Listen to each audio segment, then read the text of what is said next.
these early stages. This is not so stretches off him.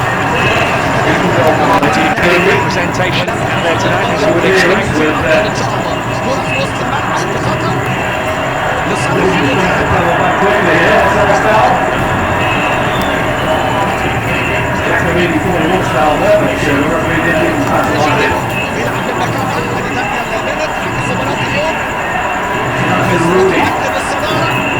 To the Belgian squad, training in stuff like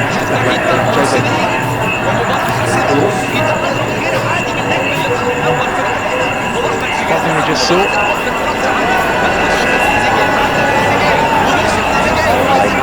Inside. I saw the Belgian score from an early corner again, quickly in that game, but that was for Tom. Portugal, Belgium. Mamba, baca. Baca fikir lagi.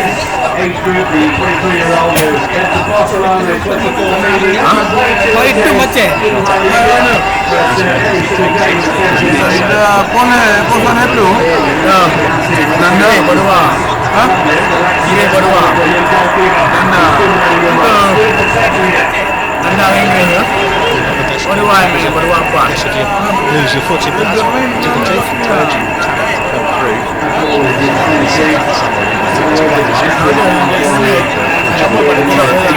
European Championships. Kerja haji tu dah. Austria, Hungary and Iceland. Especially with the likes of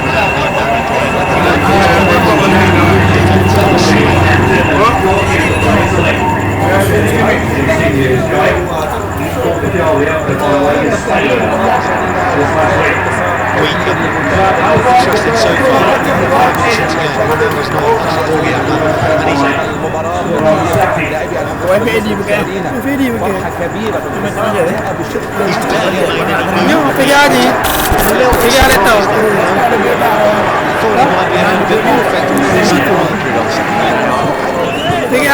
Kecepatan pergi haji macet. Dah boleh macet. كيف أدى المنتخب المصري هذا اللقاء ولكن دعونا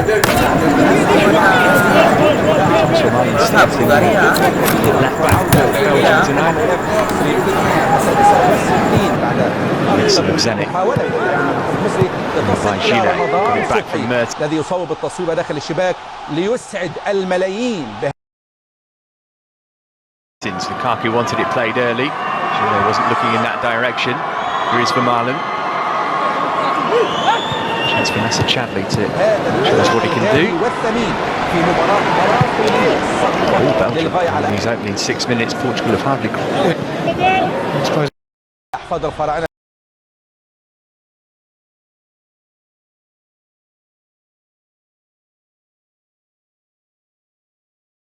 There's always time, and you feel that with the chance, if Ronaldo gets one, probably only need one chance to score. It changes.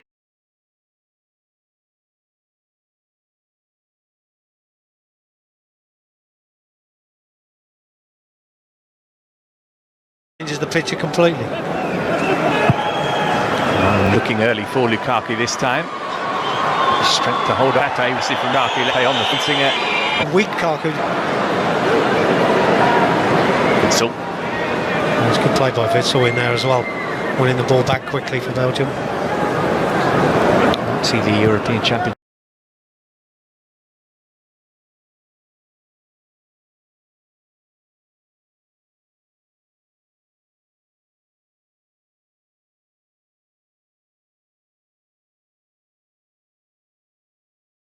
Is a shop window, plenty of players will.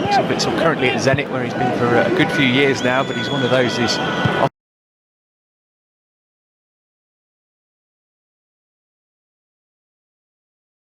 often been linked with the move to the Premier League during his career. Yeah, currently He's down. They get no support, and at the moment tending to sit deep and allow Belgium to have the ball without threatening too much. And I think what they're trying to do is they're just trying to wait their time, bide their time, and just allow Belgium to have the ball in these stages.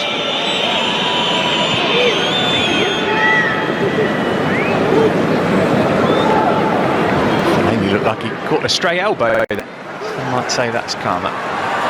Here's Nani. He's going level with Rui Costa as the fourth highest appearance maker for Portugal tonight. He's done really well there, Nani, but that's what I'm talking about. He's working so hard left-hand side to try and keep the ball, if nothing more than that. Still get some sort of a crossing. He's got absolutely no support at all. And at the moment, Portugal have been totally starved of the ball. Only now they just put maybe 4 passes together and they get a bit of a cheer from the home fans. Cedric, the Southampton right back. Well, it's been a perennial problem, hasn't it, in recent years, the lack of a really prolific focal point in attack or a central striker. Obviously they've got one of the greatest players in the world in Ronaldo, but he's not that out-and-out number 9 front man. He'd rather be working off somebody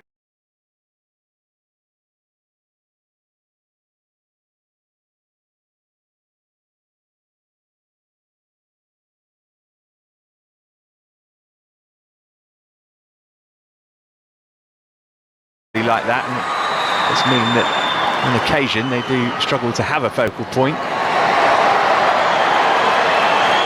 Now they're trying to tie Denia up in knots. Got a bit lucky there. Follow up Straight away, as soon as Ronaldo gets on it, something happens, and he's terrific. You know, he's great to watch, and he brings other players in if he gets that support, and that's the one thing he hasn't had so far. 2 caps away, Ronaldo, from equaling Luis Figo. He's played for Portugal more times than anybody else. He's on 127, so all being well, Ronaldo will surpass that before the Euros, if not certainly at them. I think there's every chance he'll surpass that. For the first name on the team sheet, I would think. Yeah, leading scorer.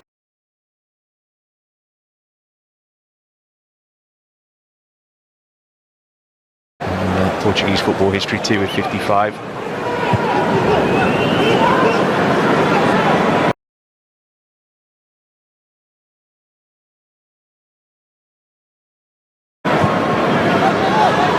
There's Mertens. It's a good ball. Lukaku has got it. You see Ronaldo just showing a few tricks, but not only does he have tricks, but they're worth doing as well. He's very good at it.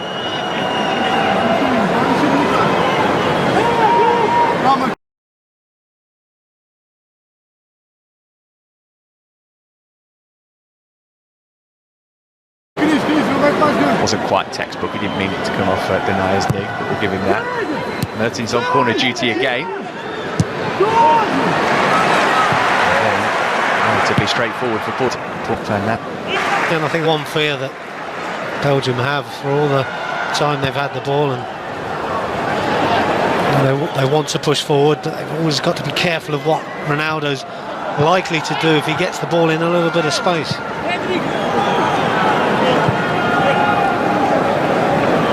Belgium's group maybe slightly more tricky than Portugal's. Italy, Sweden and Ireland they're up against, but the fact that you can finish third and get through to the knockout stages means that it shouldn't be too problematic for either.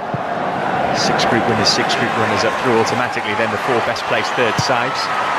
Cedric's cross for Nani was a good one, as was the save from Courtois. It's a super save, isn't it? Thibaut's done really well here. Got a good hand to this. The ball headed down into the ground. Sometimes you're not too sure on the bounce. Great attacking move from Portugal. Super early ball in, wasn't it? I would say perhaps Nani should have done better. I guess slightly put off by Denia. Just a little tentative as he went for it. Nani, good save from the big Chelsea keeper though. He's into action again there, and he's tipped that one onto the crossbar. It's Ronaldo at his best, isn't it? Good ball in, good header. Courtois just about fingertips save, pushes onto the crossbar, and we're seeing a different picture all of a sudden, and this is typical of Portugal. It might not happen too often, but when they do attack, there's so much quality on the ball. Well, Mario's going to send this one in. And that time it was comfortable for Courtois. I think they'd be pleased with that, the Belgian defenders. Under a little bit of pressure from A couple of early crosses, and Courtois comes to the rescue. Wilmot's not shy about admitting that he sees Courtois as one of his key men and certain starters. He played in 8 of the 10 qualifiers, only missed the other 2 because of injury. Kept 5 clean sheets as well. There's Fellaini.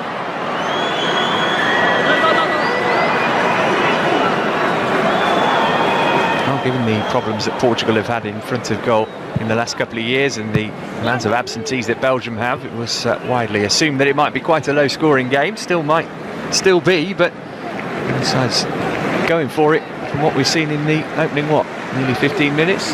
Well, of course, the players, especially, I suppose both sets of players, you know, there are people out there that have got to prove a point, you know, and if you get a chance because you've got a lot of injuries. This was the ball in a few moments ago and the Nani header. Good save. Fantastic cross. It is, isn't it?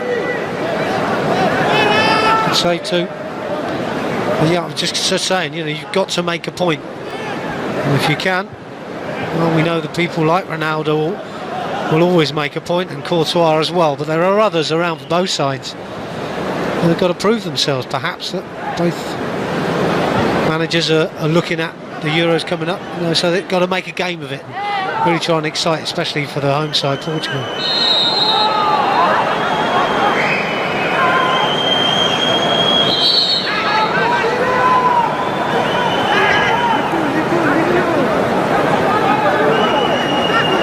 Number 1 in the FIFA rankings, which is pretty surprising given that their appearance in the 2014 World Cup was the first tournament they qualified for in 13 years. They were 66 in the rankings in 2009, but the way that FIFA work that system, it includes what you do in friendly matches, and that has helped push them up the standings a little, but they are amongst the favourites for the European Championships, depending on who you ask.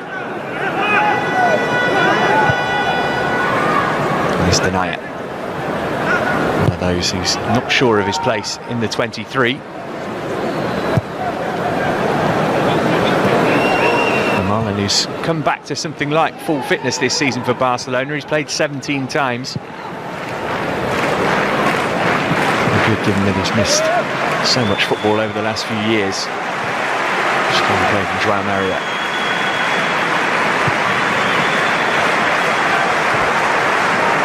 Guerrero, born in France, but his dad's Portuguese. And by Vitzel.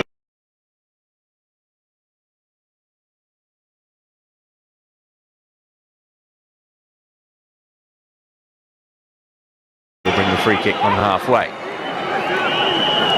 No real argument there from Vitzel. Was just a trip from behind.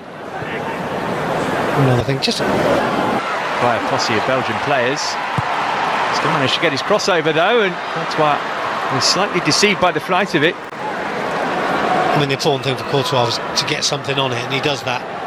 It was a decent cross as well by Nani, does really well. We're seeing 2 contrasting styles though, Matt, aren't we? You know, Belgium quite happy to keep the ball, pass the ball around and get everybody involved, and Portugal a little bit more direct when they get into attacking positions and quite positive in wide areas. Seeing some good crosses from them.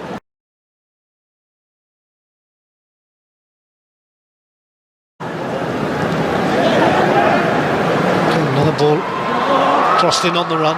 Decent delivery. Well, going for goal from a pretty impossible angle was Dries Mertens. There's another one of those who he will feel pretty assured of his place in this squad. Mark Wilmots is a big fan of his, even though he's not a regular starter for Napoli by any means. Only started 4 games in Serie A this season, in fact. It's just wrong choice. I just can't believe he's actually gone for goal for me. He's off balance, and he's in space. You know, he's in good space. He's got plenty of time to keep the ball and wait for some support, or wait for someone to make a run into the middle. Strange decision. Rush of blood, maybe. Well, is that maybe the sign of a player who hasn't played that much football? I mean, that's why you tend not. João Mario, those who helped Portugal to the final of the under-21s last summer. He's been afraid to integrate a few of those players. Fernando Santos. Speaking of under-21s, by the way, the Belgium side took on Montenegro yesterday, and Charlie Musonda was amongst the starters. I was wondering if maybe he might be on the fringes of a senior call-up. Doing pretty well at Real Betis so far.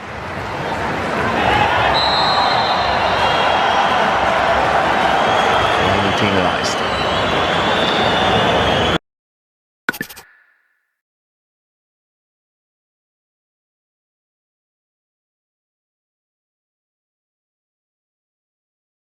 He's a big fella, isn't he, Mario Fellaini? But he does make a lot of fouls, Matt. Sometimes you look at him, you think, what a dangerous player he could be. And other times he just goes in everybody. And of course comes out like thumb. This is a shot from distance. If Ronaldo takes it on. There's never any doubt about who's going to take this free kick, was there? Doesn't actually score that many from this sort of position, Cristiano Ronaldo. Needs to miss the wall, Matt, doesn't he?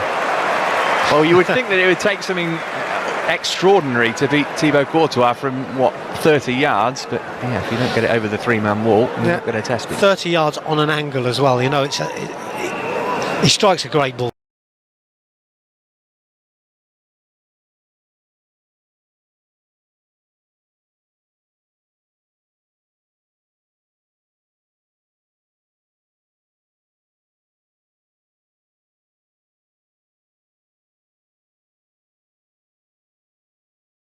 Feeling that he's maybe not really done it at a major international tournament. Euro 2004, the closest he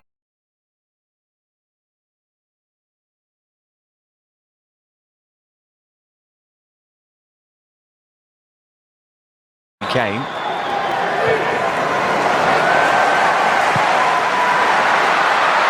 Nani, no flag here, and Portugal take the lead. While Belgium was certain that he was offside. I think that this is a tight call. Sometimes these go for you, sometimes they don't, but it's a wonderful finish. Top quality from Nani.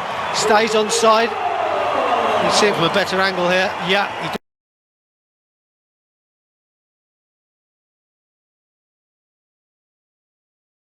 does stay on side.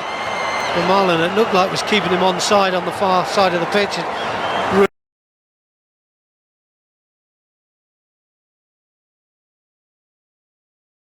Really finishes this well. It's a top quality finish from Nani. No chance for Courtois. Surprisingly, I think when you're Vermaelen on the far side, he probably had a look over his shoulder and saw the flag didn't go up, and he actually knew it was him.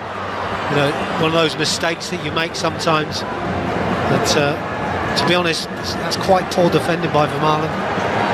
Missed a handful of chances here on Friday, did Nani, but he took that one with great style. Here's Ronaldo. Pachile easily, but Ronaldo was there to recover. Pepe looking for his Real Madrid teammate. Too much weight on the pass. They've just shown again, haven't they?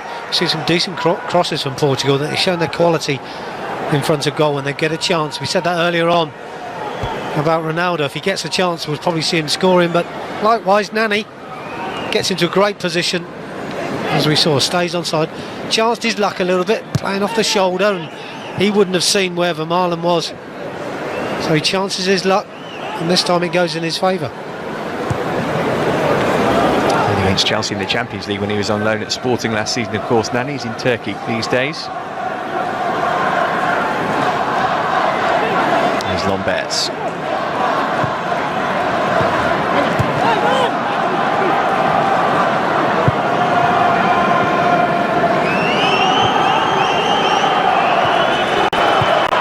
He's for Nantes in France. He started the season at Anderlecht and scored against Spurs in the Europa League. No sense of panic about Belgium. Usman Lukaku.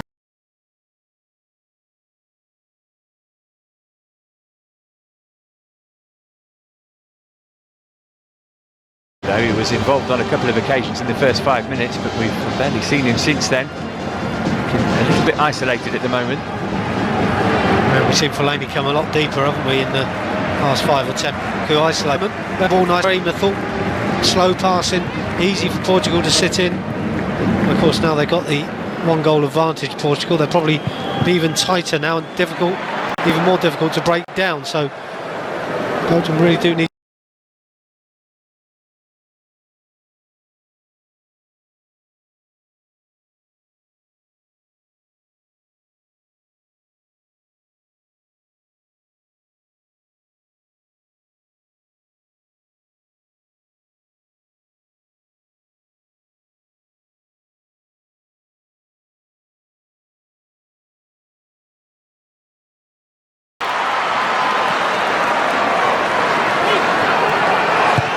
Crossing away from Vermaelen.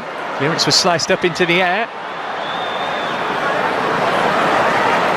Defended. Not frightened about getting the ball into the box, are they? You know, Nani again on this time.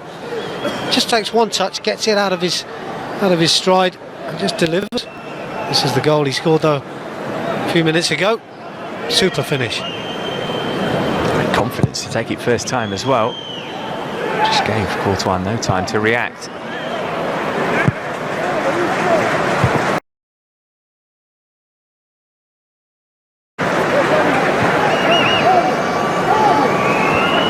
It is a difficult task for Belgium given the amount of injuries that they've got and what sense some of these players are out there fit.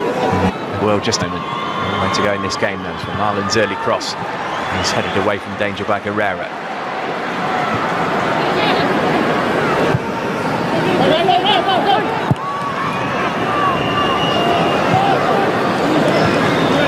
Patricio, the regular number 1 for Portugal. He was ever present in their qualifying campaign.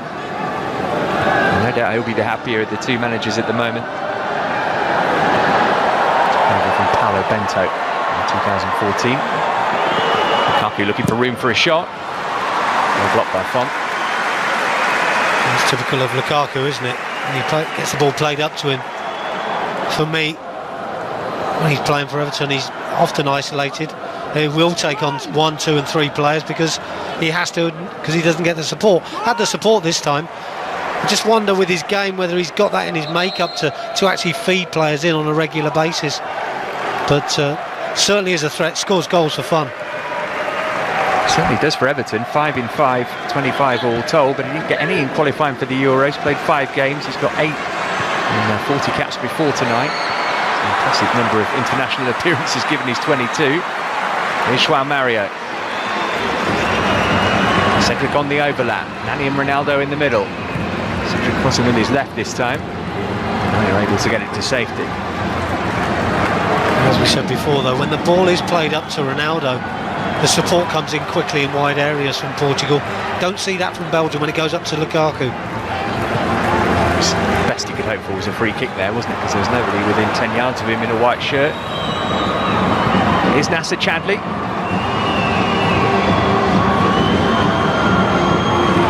Pepe, but not Adrian Silva. There we see Chadli isolated again. He's got a long way forward left-hand side, but he's isolated, so he's got to try and get around 2 players. And of course, Portugal very quick to get back. What I've been impressed with is in the centre midfield for Portugal at the moment. They hard each other defensively.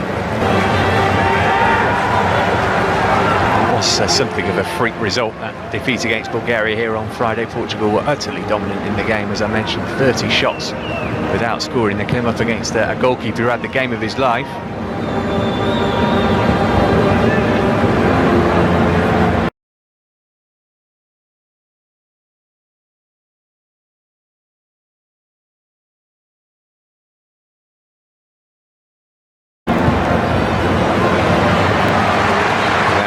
To catch this, but he's quick enough to do it. Nani came off denier. Silva trying to get only fun. Penalty play by Portugal, whereas in the first 10 minutes you just wonder what they were going to do, but they've really come to life now. Here's Font. He made his debut for Portugal in 2014. He spent a lot of his career in England in the lower reaches, League One and the Championship.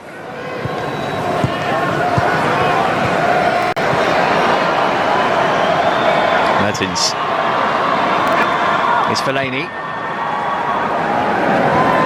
There's just behind Chadley, which rather took some of the momentum from the move. Yeah, and I think that's what Belgium have been doing, going square like that, going into wide areas, then not being effective in wide areas, and of course because of that then Portugal get bodies behind the ball and they're difficult to break down. That's what I said, I think they need to up the tempo, Belgium, if they're going to break through this Portugal rear guard, because they are working so hard, especially I said before, in midfield to back up the back line. So to break them down, you've got to move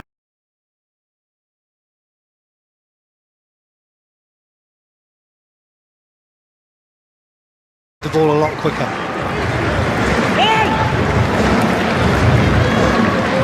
Be boxed in by 2. Amazing though, Matt, you know, they're in an advanced position, Belgium. They've got a throw in. They throw the ball to Lukaku, who's got 2 players around him. I don't. He's got something else is up. Fellaini. Fortunately came back to Mertens. Here's Fellaini again. Shift it and get a shot away quick enough. He hurt himself blocking it. Again, good defending though, wasn't it, from Portugal? Lovely touch from Ronaldo. That is outrageous.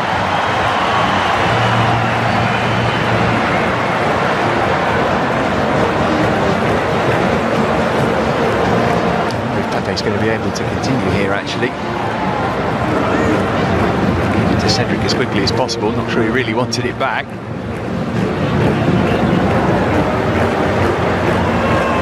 We're expecting to see a number of substitutions as the match progresses.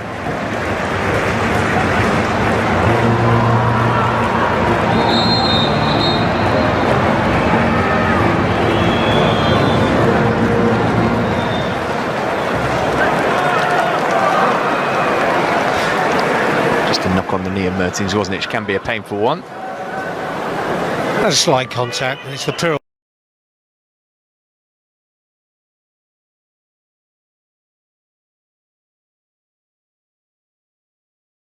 afterwards. I wasn't too pleased with. This is lovely to see this man on the ball, isn't it? Finds space so well, and when he finds it, he's terrific on the ball.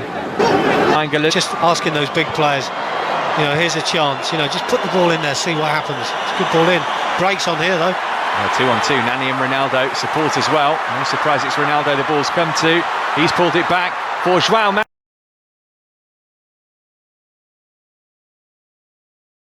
Mario, who can make it 2 here, but Courtois shepherded him away from goal really well. Danger not quite gone yet. Oh, he's got it clear though. Well, again, good play, wasn't it, by Portugal? Great chance for a breakaway goal, and Ronaldo just thought perhaps he might have taken it on another couple of steps and then squared it. I thought he just delivered a little bit too early on this occasion. Courtois was terrific. Yeah, though, might not get another chance to score his first goal for his country.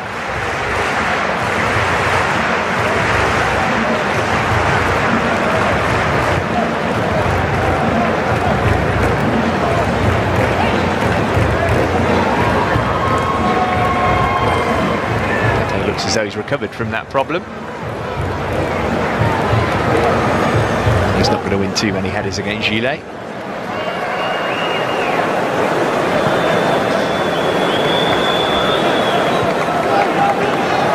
And just past the half hour, it's Nani's goal on 20 minutes, which is separating the teams if you're late joining us. Yeah, it's surprising, isn't it? After the first 10 minutes you thought it was going to be Belgium all the way, but 1 or 2 advances by Portugal at pace caused Belgium a few problems, and I have to say they've been the more dangerous in front of goal with the quality of the crosses. A couple of saves for Courtois. He's been the busier of the 2 goalkeepers.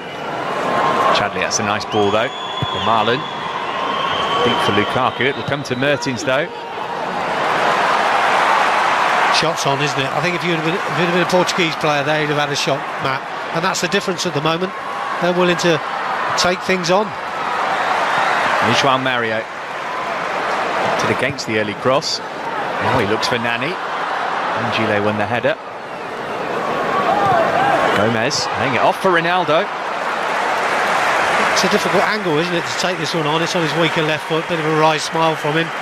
Knows he can do better, but usually his left foot is as good as his right. But again, it all too easy for me. Again, Portugal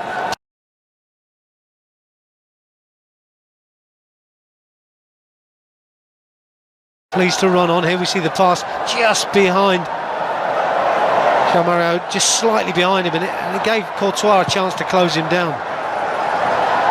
The general that the Bell managed in qualifying for the European Championships, and they scored 3 or more in each of their last 3 friendlies.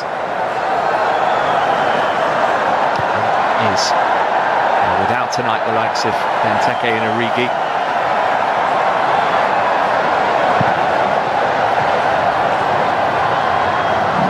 See the exciting Batshuayi in the second half. Have to be a rethink in terms of formation and tactics as well as personnel from Mark Wilmots.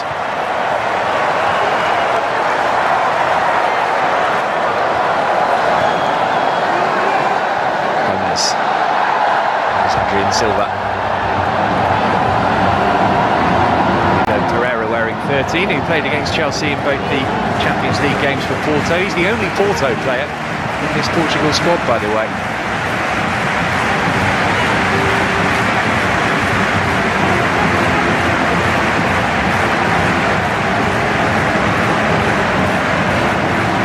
Strange turnaround at the moment, isn't it? Portugal putting together numerous passes, which is what Belgium were doing in the early stages. Cedric's cross.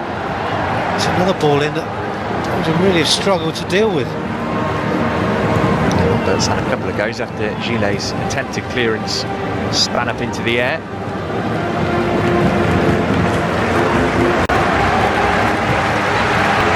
Rafael Guerreiro.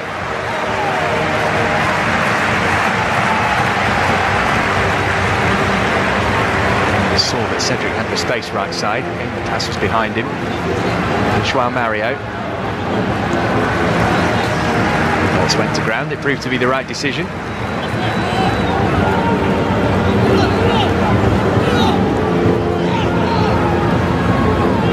Danilo Pereira. 10 minutes in the first half to go.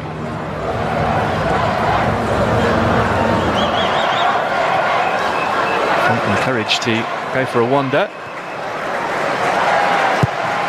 Guerreiro's cross, too high for Ronaldo. João Mario will keep it alive. 3 targets in the centre. Went back to Cedric instead. Kylian Gillet, less than convincing. He's done well in the end, hasn't he? But I don't think he actually knew where the ball was going. But again, Portugal quite happy to get the ball delivered into the box as quickly as they can from wide areas. Players like Nani and Ronaldo are thriving on these balls coming in.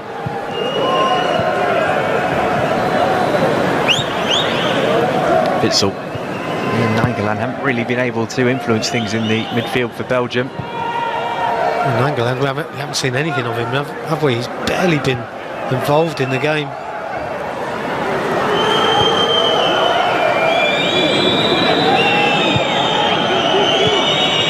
He's got a chance to show us what he can do. Nice flick from Gillet into Lukaku. Everything's in front of Portugal though, isn't it? You know, it's nice to see these balls around the corner. Well, it's a lovely little flick. There's got to be more from it. Here again, going into wide areas. They need to penetrate a bit more. Maybe this time. The shot was well struck. Might have taken a nick on its way through to Rui Patricio as well, who did well because he hasn't had much to do. We saw that effort from Mertens all the way. Yeah, good strike from Mertens, isn't it? Bang on target. Bounces in front of the gatekeeper, which actually probably did him a favour. I didn't think he would fumble it. When it bounces up like that into his chest, just stoops down and takes it quite comfortably. But better from Belgium, you know. We've seen a shot on goal, and we've seen Rui Patricio make a save, which is 37 minutes in. You'd expect that to be a bit sooner than that with the possession that they have had, Belgium. Hold up play from Lukaku that time. Mertens lay off for Chadli. Again, wrong decision from Chadli, isn't it? 2 players, Fellaini had got himself into the box as well, so cross was a better option. Rafael Guerreiro. And they're trying to just get in ahead of Lomberts. And he didn't quite get there, did he? It wasn't particularly the best ball in. I think he slightly miskicked it. in a wide area, this time left-hand side, still willing to put the balls in there. Just question the Belgian back line, and that's all they're doing.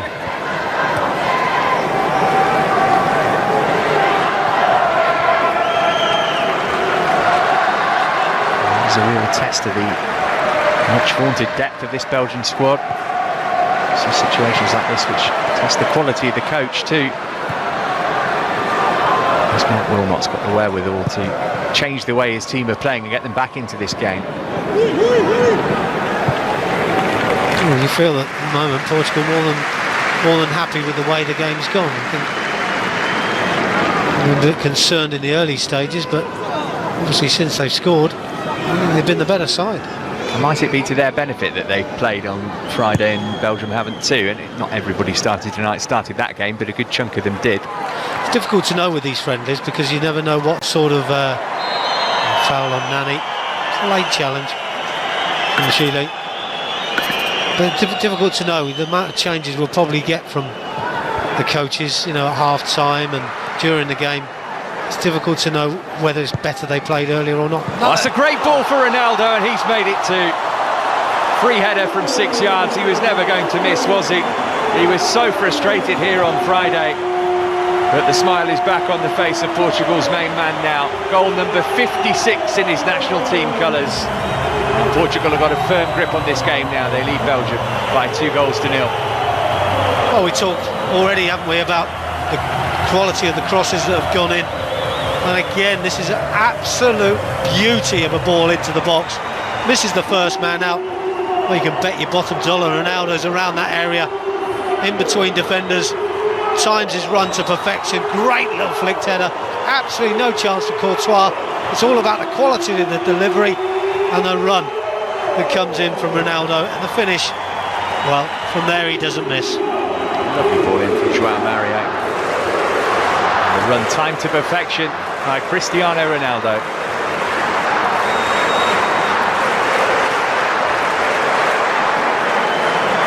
It's his 42nd goal of the season for club and country. Not bad. 48 in the league alone last season. But to say he's on the dip in form.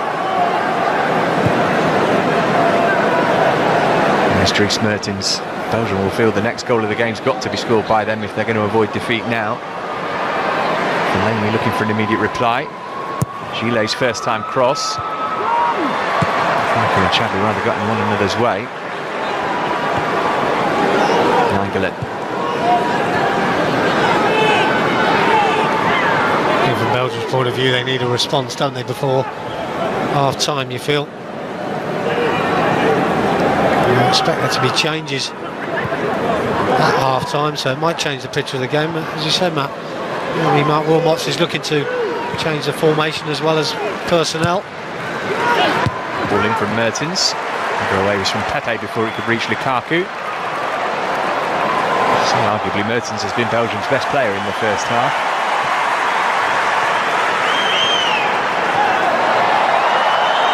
Delaney. No foul there by Witsel on Ronaldo. Mertens cross, and Witsel hit it, and Pepe got in the way. This is a wonderful block. He's done ever so well here, Pepe. Crowd are thinking there's a foul on Ronaldo. Probably went down a bit too light for the referees liking. Witsel with a super strike, bang on target. Great volley. Pepe nice and brave, stands up, stays strong. You see him clench his fist. He knows that's a good block. Like that, celebrate it like a goal. Yeah, that's what it's like for defenders. That's what goalkeepers do, defenders do. Certain goal all the way. It's bottom corner, wasn't it? Well struck by Witsel. Mertens again with the corner. Beat the first man, who was Ronaldo.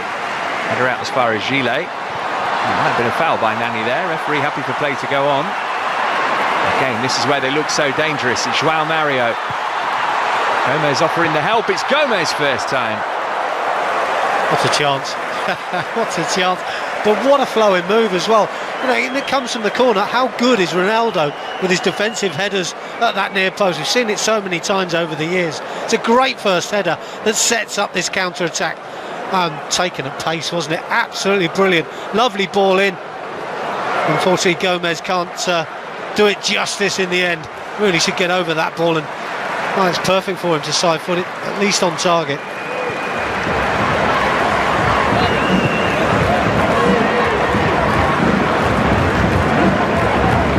Tells the story of the game.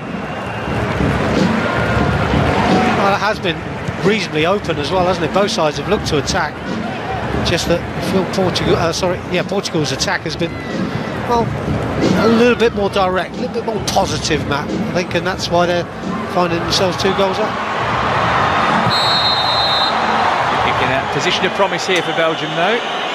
Well, he was always going over, wasn't he? I mean, just saw a gap between 2 defenders, and I think both defenders then closed the gap to try and win the ball. If one goes, it might not have been a foul. To say it probably was a foul on Martins. Too sure he's injured unless he's turned his ankle.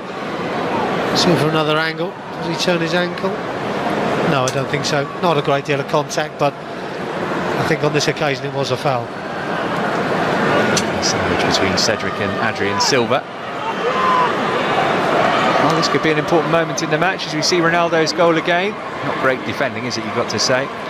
No, and it's an easy goal for Ronaldo. Once the delivery has been made, he sees this from a long way away, and he knows that he's got the ability to leap and the quality to head the ball where Courtois can't get anywhere near it. Once he gets there, of course, the finish looked oh so easy for him.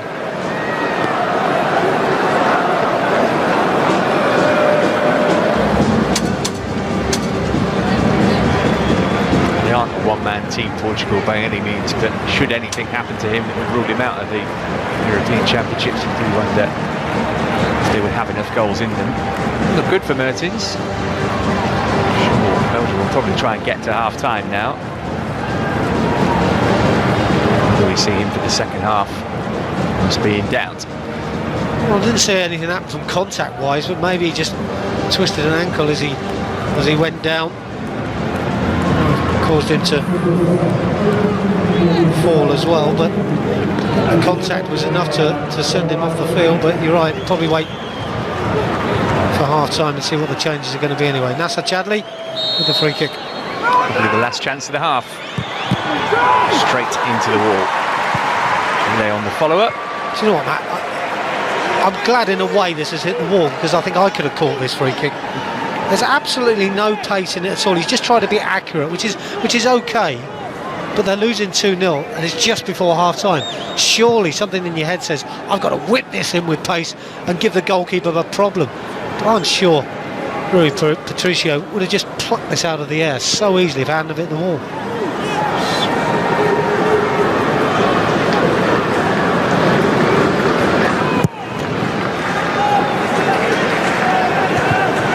A great goal kick from Rui Patricio, but for me he's had it, didn't fall to a white shirt, and that is that for the first half here in Leiria, and Portugal will be more than happy with how it's gone for them. Goals from Nani on 20 minutes and Ronaldo 5 minutes from the break have them firmly in charge here. Half-time score, Portugal 2, Belgium 0. They'll be absolutely delighted with the first 45 minutes. Cristiano Ronaldo and Nani with the 2 goals. Portugal in control. Nani and Ronaldo putting them in pole position. We've got first half analysis on the way very shortly. Don't go anywhere. They're not the best defensively, are they?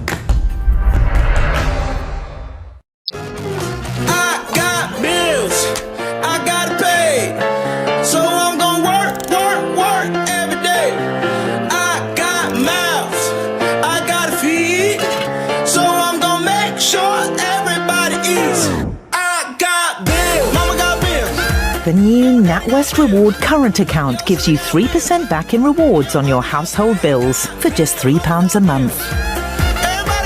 It's as simple as that.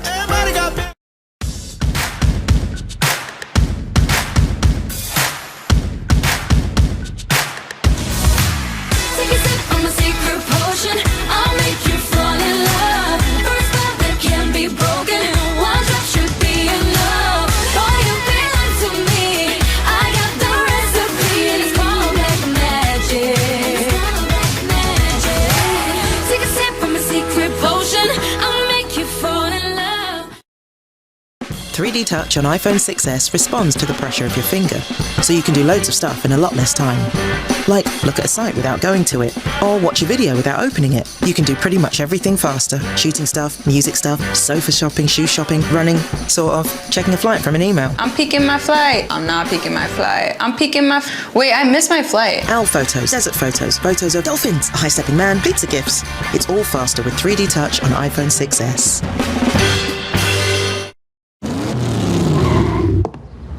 You're Sam, right? Yes. Winston Wolfe.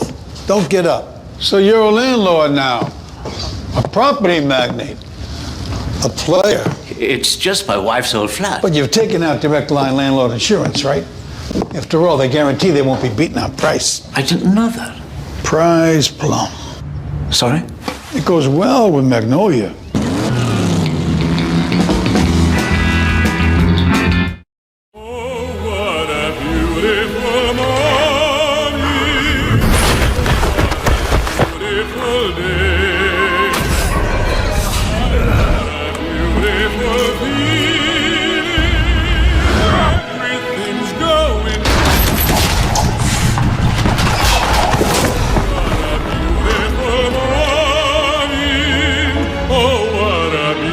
Protein that works as hard as you.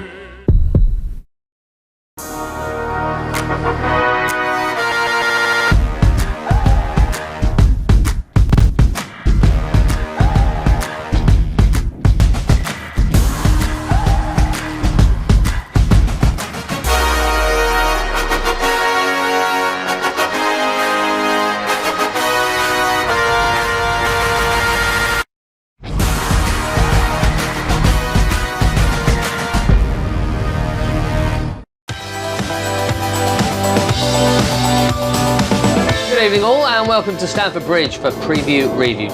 There's nothing on there. They've got plenty of players, but you know what? If you're willing enough and clever enough, don't dive in, slow down, push him back, make a decision. And he makes a bad decision. People think it's just one player doing one thing. No, it's the catalyst effect that he has.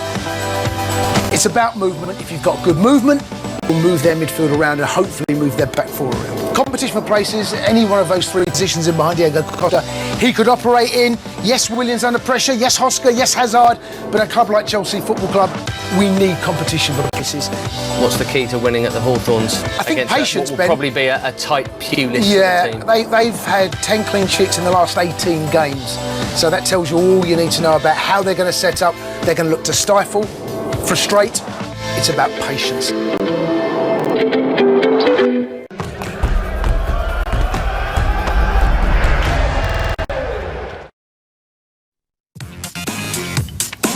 This evening, live football coming from Lieiras, Portugal, taking on the #1 ranked team in the world in Belgium. They lead by 2-0 at half-time. Belgium have won 8 of their last 9 international matches. Portugal have struggled to overcome the likes of Luxembourg and Bulgaria in the recent past, but you wouldn't have known tonight, would you, Pat? Maybe it's to do with the circumstances, maybe it's to do with this injury list that Belgium have got, but Portugal have played pretty well.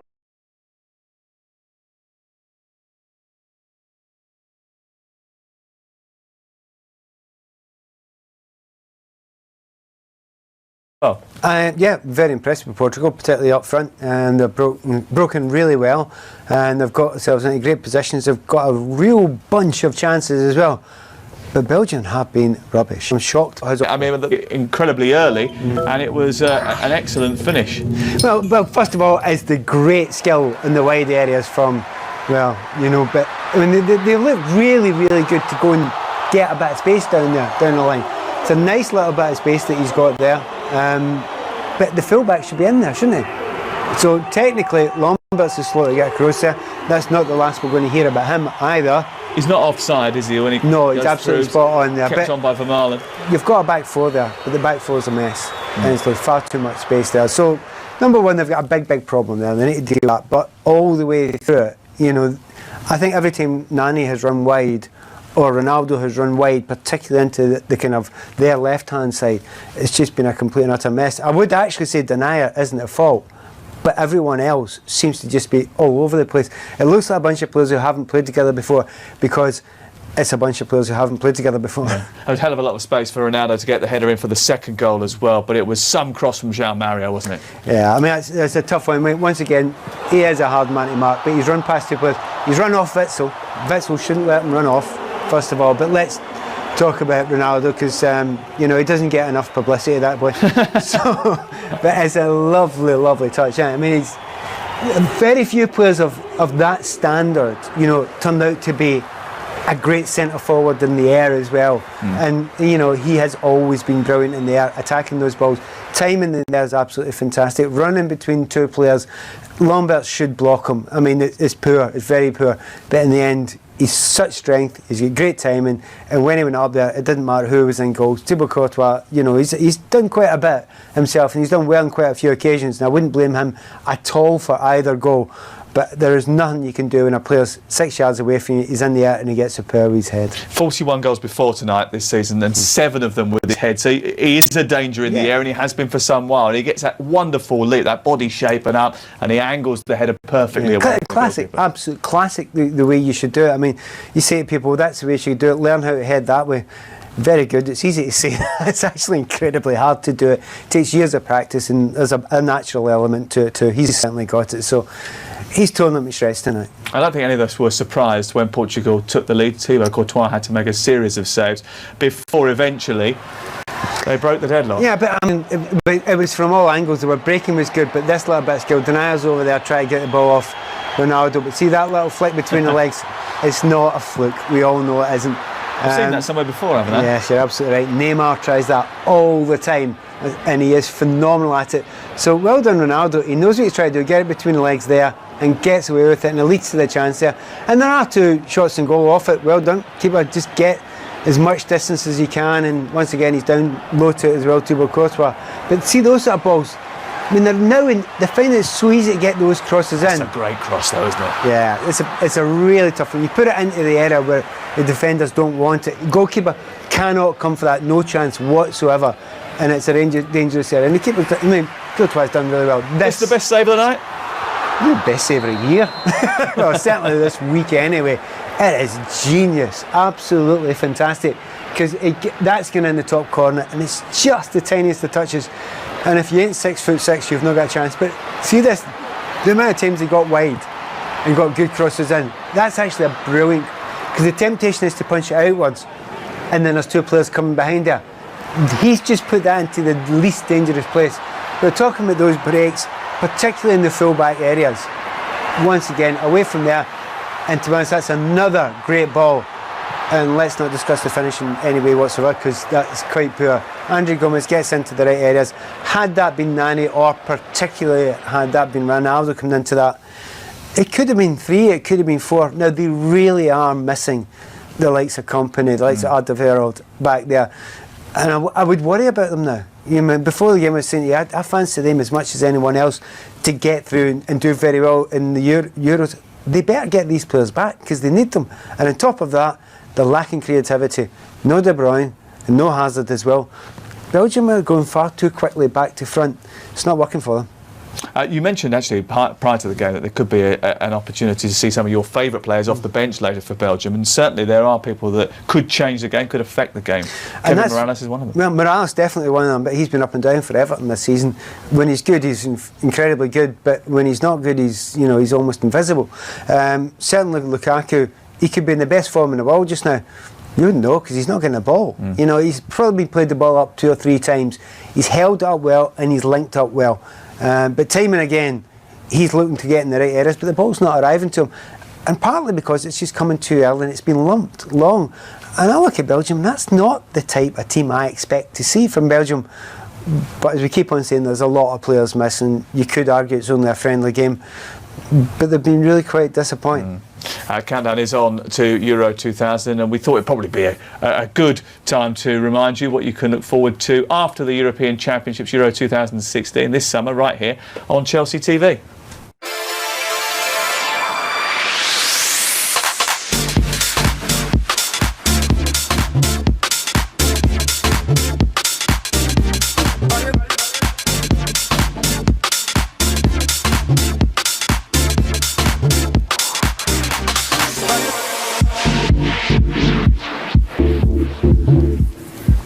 so plenty looked forward to this summer on Chelsea TV. Let's give you some of the latest scores from elsewhere tonight, from around the globe.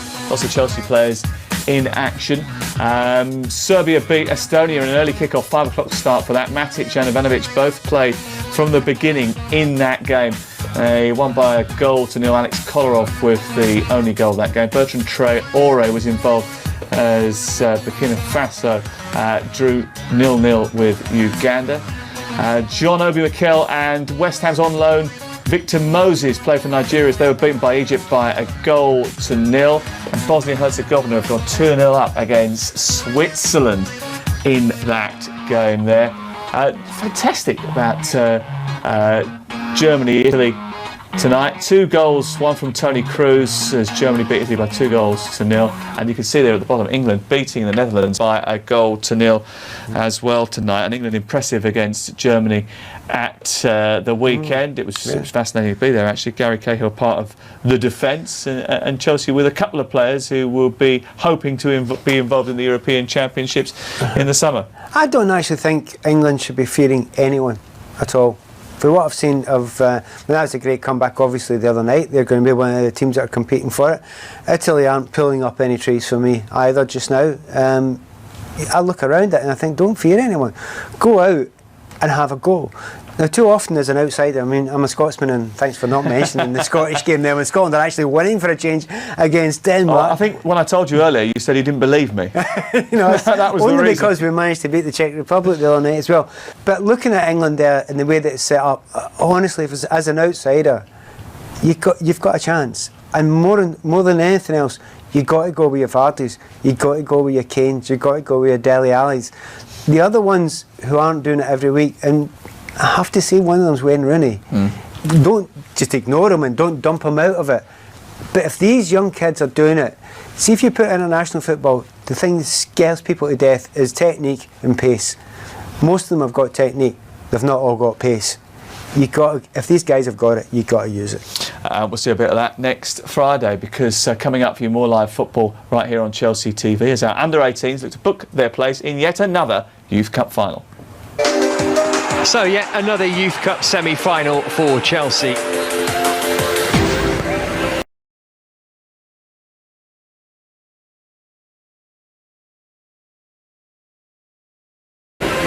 It's a great ball in, and it's 1-0 to Chelsea for Kayo Tomori. This is going to be Tammy Abraham. Oh! Off the line from Tolo. Baxter is full-time, and it is advantage Chelsea into the second leg. And a couple of the young England players are playing tonight, actually, in the under-19s, under-18s as well this evening. Tammy Abraham amongst those. Dusan Sterling, who I thought was impressive in that first leg, involved in international action tonight as well. Good luck to Joe Edwards and the boys next week.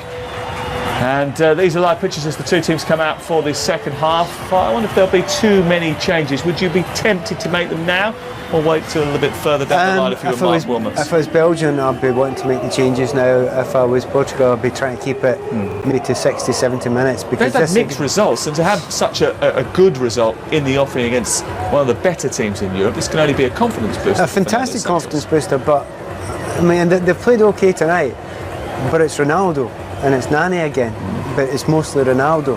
And, you know, they have to make sure that he's A, up for it, B, fancies it, C, is playing well, and most importantly, is completely and utterly fit. And all those things are in place. You just need 10 other players to go on around them. And they have looked good. I mean, that's a lovely finish by Nani there. And our eyebrows raised, didn't they, at the start of the game? 2 up front, 4-4-2.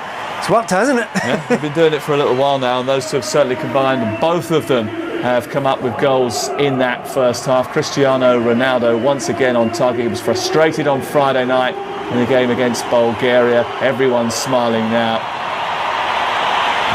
Let's head back to our commentary team tonight. Clive Walker is alongside Matt Davis. Thanks, Sam. So yeah, not too many substitutions by the looks of things, but Bernardo Silva on for João Mario. João Mario very impressive in that first half, and there is a man who is making his second appearance for Portugal, Renato Sanchez, who made his debut on Friday, and you might have seen him back in October as part of the Benfica B team, which took Chelsea's under-21s apart at Aldershot, and Renato Sanchez was really impressive in that game. He's been a mainstay of the Benfica first team since then. And they've given him a new contract with an €80 million release clause in it, so that shows you how highly he is thought of. He's another one of those graduates from that under-21 squad of last summer. Clive may be slightly surprised to see those two changes, seeing as it had been going so well. They might have been pre-planned.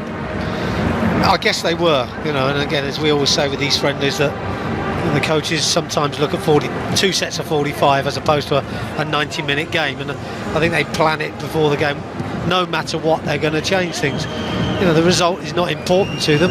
Obviously, for both sides, it gives them a lift going into the European Championships, but it's all about how they play on the day and how individuals perform. And if they feel they want to make changes and they're going to make them before the game, they very rarely change their minds. Of course, Belgium, with so many injury problems, don't have as many options to make substitutions. Some of those who are on the bench for them tonight are purely here to make up the numbers. The squad was trimmed to 20 because of injury and illness. So Moussa Dembele not anywhere near full fitness, so we're told.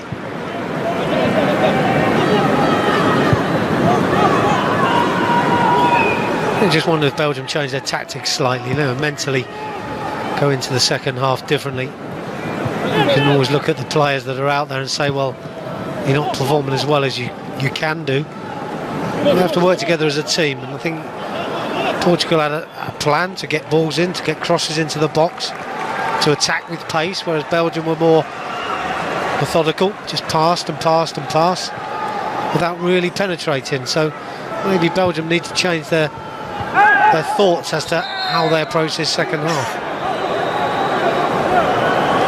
Remember, Belgium won their last 7 friendly matches. Last one they won away from home was in June of last year. Brilliant game against France. They were 4-3 victors then.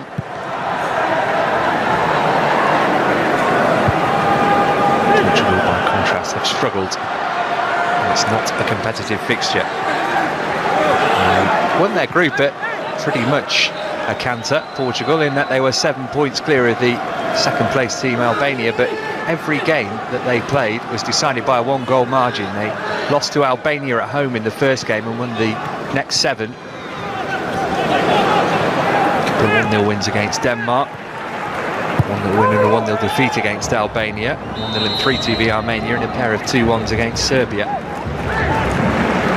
Beaten by Wales, but otherwise sorted through. They're given offside.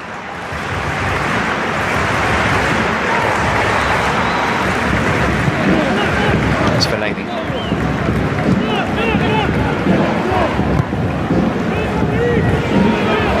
Denaya.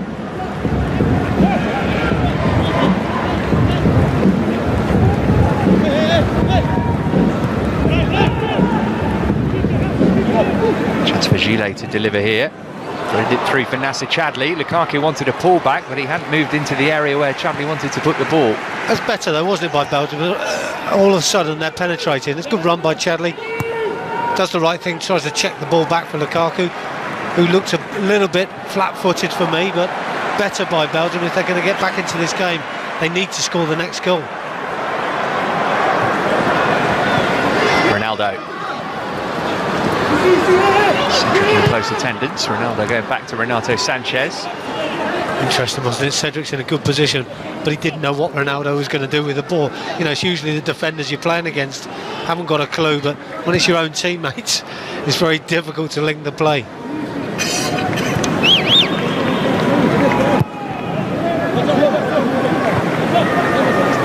Pepe. Here's Cedric. A good first season in the Premier League after leaving Sporting to join Southampton.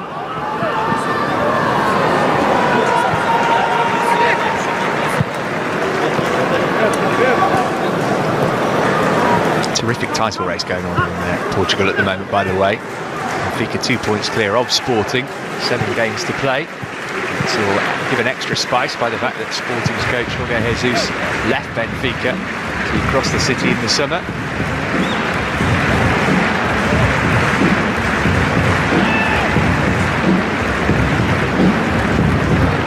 majority of this Belgian squad play their football outside their home country. What they do have in their favour, the Belgians, is that the bulk of this group have all come through together. They're all around the same age, so they played in the under-21s and under-19s and even before that. So they are very familiar with one another, although tonight it is a reshuffled lineup given their injury problems. And we're seeing the effects of that. No sign of a way back into the game for them in the opening 6 minutes of the second half. Well, it's been very even, hasn't it, the second half? OK, only 6 minutes gone, but pretty even. Oh, Ronaldo's going to pounce on the mistake here, and he could have made it 3, and Gilet's off the hook.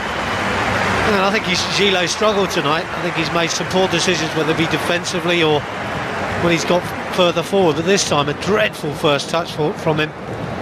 Ronaldo, you see, just pinches the ball off his toe and tries to get the shot away with the next step. Another defender coming in, but you just can't afford to give Ronaldo those opportunities. Strange to see him miss. He normally does much better than that. He'd be absolutely fuming if he hadn't already scored tonight.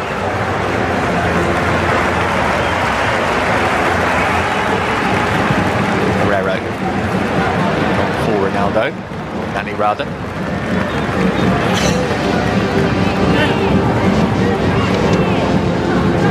As always, it doesn't matter what you do for Belgium at the moment. The ball goes into Ronaldo, you're on your back foot. You're always struggling defensively.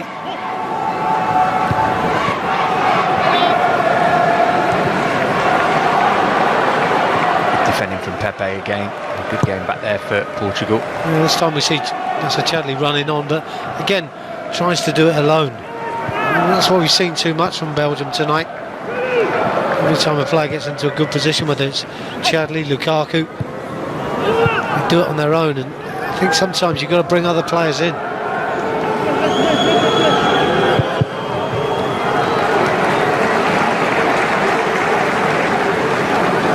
That's often the way, isn't it, with friendly results, that the managers tend to downplay the significance of the result. This would be one which would send shockwaves around Europe if it stays as it is, even with that caveat of Belgium's injury problems. Here's Nainggolan looking for Fellaini. It was Mertens who came in and took it off his head. Yeah, got in each other's way, didn't they, in a way? Nainggolan does really well, doesn't he? It's a great ball in as well. And Mertens just takes a gamble, you know, takes a chance, gets across Fellaini, and arguably either of them could have headed it goalwards. Doesn't quite make the contact that he's looking for, but again, better. We're seeing a couple of crosses from Belgium in the second half. Didn't see any in the first half. So obviously taking a note out of Portugal's book, I think, from their first half performance. That's good quality from Raja Nainggolan as well.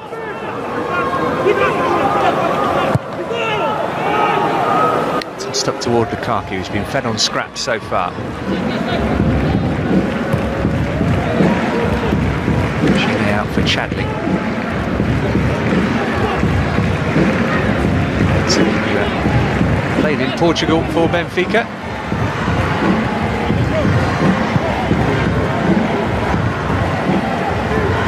Lombez.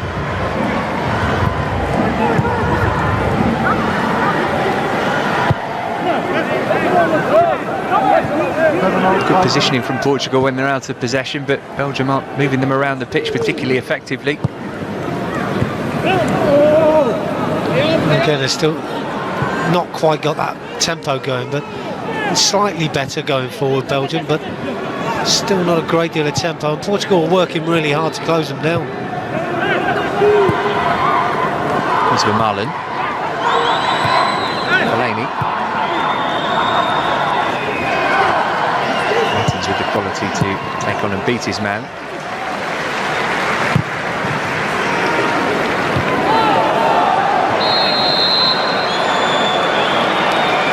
Free kick probably too far out to go for goal, but chance to maybe threaten Rui Patricio. Pepe just really coming through Chadli to try and win the ball. No contact. It's Chadli on the shoulder, barged in the back. Had to be a free kick. Maybe this is a way that Belgium can get back in, although it's quite a distance away.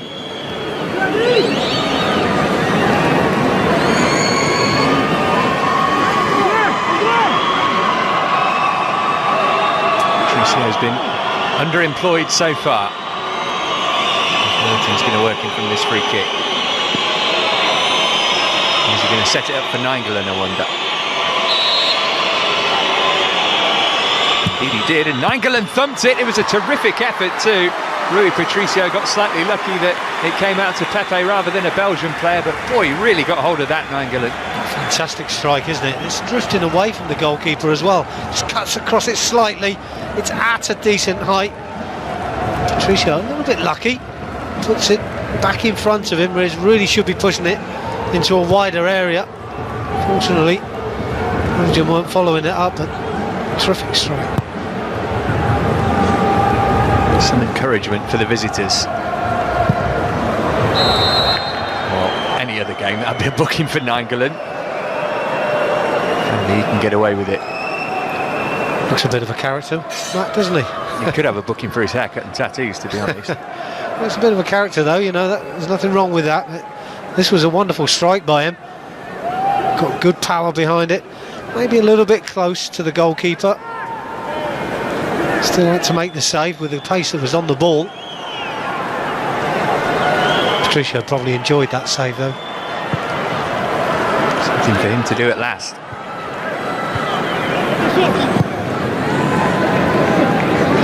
Jose Font.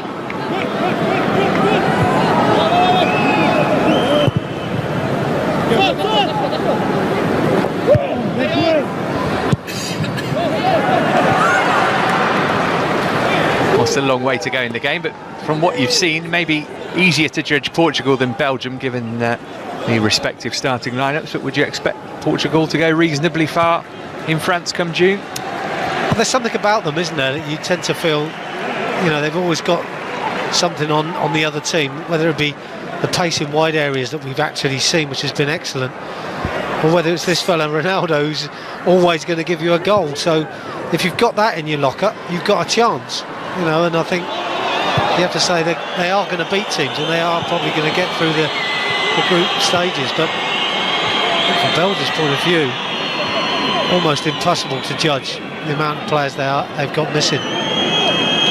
Portugal's recent record in the Euros is really impressive. Reached at least the quarter-finals in each of the last 5. Runners-up to Greece at home in 2004.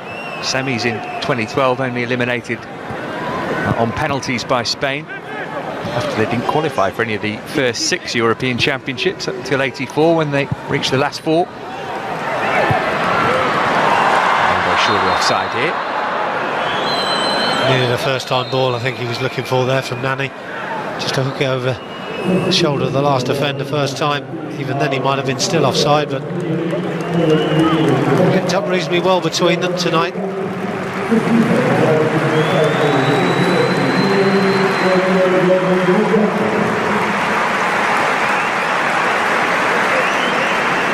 Well, Belgium going to make their first change, and it's Romelu's younger brother, Jordan Lukaku, a left-back by trade. Plays for Oostende in the Jupiler League. And he's on for Gilles, who's had a difficult evening.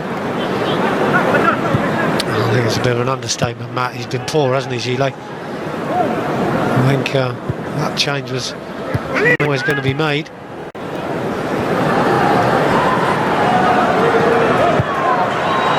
I think sometimes, though, you look at teams and we talk about Belgium and the way that they played this evening, and we said, you know, it's been disappointing for them because of the players that are out.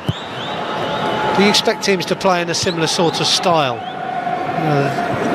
Be a little bit more ambitious. It is a friendly. I don't think the players that have come in for Belgium tonight have been ambitious enough, especially in the first half. A little bit better second half. We still feel they could do more, and if they want to impose themselves into the manager's mind about taking them to the Euros, not many of them have. I'm surprised at. This is where the flow of the game can be somewhat disrupted. Well, there's a familiar face to Chelsea fans. Ricardo Quaresma had a rather inglorious 5-game loan spell at the Bridge in 2008. Ronaldo has got his goal, and he's going to save himself for the Clasico at the weekend. I think that would have been the information he was given pre-kick-off. Score a goal and come off after 60 minutes. Done his job. And he's looked good. He's looked bright. He's looked lively. You know, and the home fans will appreciate that as well. Resner has got some CV. Has he been at Chelsea? Also Porto, Inter, and Barcelona. Nani, the other goal scorer, the other player withdrawn for Eder, who's the only recognised out-and-out striker in the squad. He's currently on loan at Lille from Swansea. Played 13 games in the Premier League without scoring earlier this season.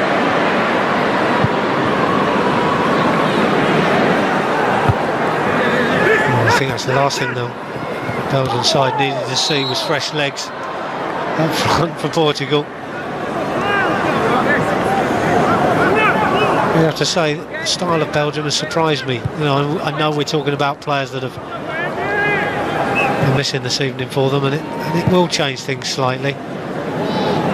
The intensity of their game just hasn't been there for me.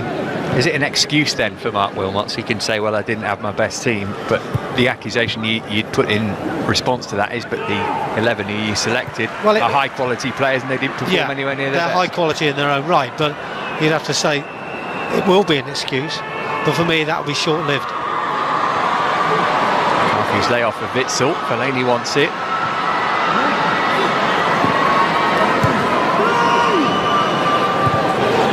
Here's Nainggolan. Renato Sanchez in his way, and he's a big obstacle. Mertens, Lukaku on the overlap. Decent ball in, that for his brother, who nods it in for 2-1. Game on. How's that for family ties? Well, almost like it was practiced in the back garden, wasn't it? What a super delivery again, and we've said this about Portugal this evening, about their deliveries into the box have been excellent, and they've got their awards. Well, all of a sudden now Belgium have done it, and it's a carbon copy. An absolutely super ball in, and it's inviting Lukaku to get on the end of it and finish from close range. Couldn't really miss, could he? The quality and the pace on the ball completely outfoxes the Portuguese defence. Lovely ball in, first time delivery, and there's the finish. He's had no service all night. All it took was the introduction of his brother. I wonder if that'll make a game of it over the last 28 minutes or so. Might see Belgium come on a bit stronger perhaps now. Feel a little bit better for scoring the goal. Maybe, as we said earlier, you know, taking a leaf out the Portuguese book by getting crosses into the box. Of course, it's an altered Portugal side now. No Ronaldo, no Nani. See how they stand up to the scrutiny that Belgium will put them under in the remaining minutes of the match.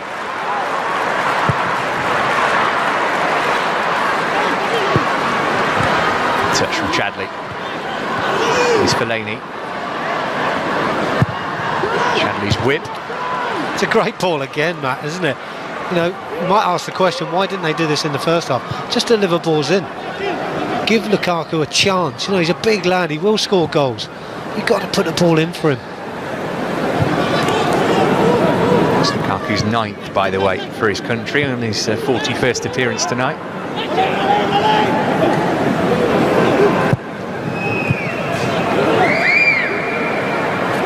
There he is again, the former Chelsea man. Well, Witsel. Finding Lukaku.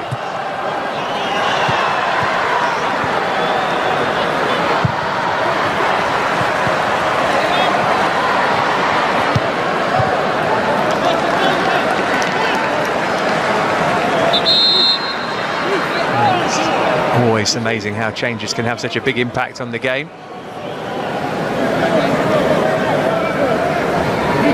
We see the goal again. What a ball that is. It's inviting, isn't it? No chance for the goalkeeper, no chance for the defenders. Big centre forward like Lukaku coming in, and the deliveries like that, we always say it, with the deliveries good, it's going to give problems for defenders, and that one certainly did. Well, it was almost from the same square of turf that João Mario put the one in for Ronaldo in the first half. Carbon copy, wasn't it?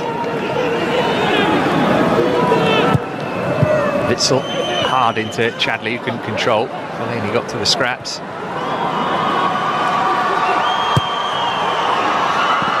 There's Fellaini again. Again, it caused problems though, didn't it? That early ball into the box.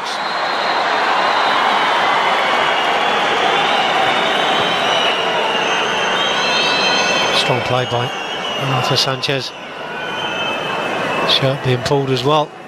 Powerful lad. He's going to be one to watch in the summer, presuming he makes the squad.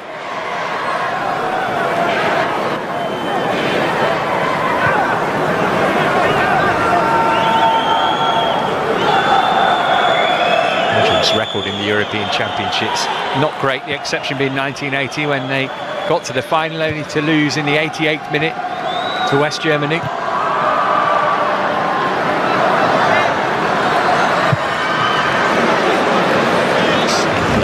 From Cedric.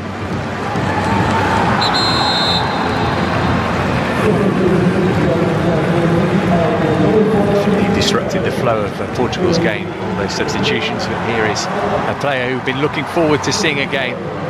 Michy Batshuayi replacing Dries Mertens. He's 2 for 2 at the moment. Batshuayi plays for Marseille in Ligue 1. He scored on his debut against Cyprus a year ago, and in the game we brought you in November against Italy. He is a player of immense promise.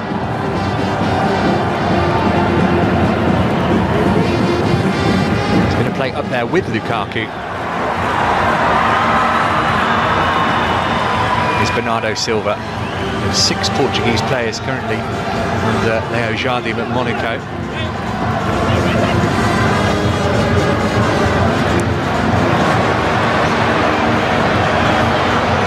To make it stick there for Portugal, who are turning over possession quite readily now.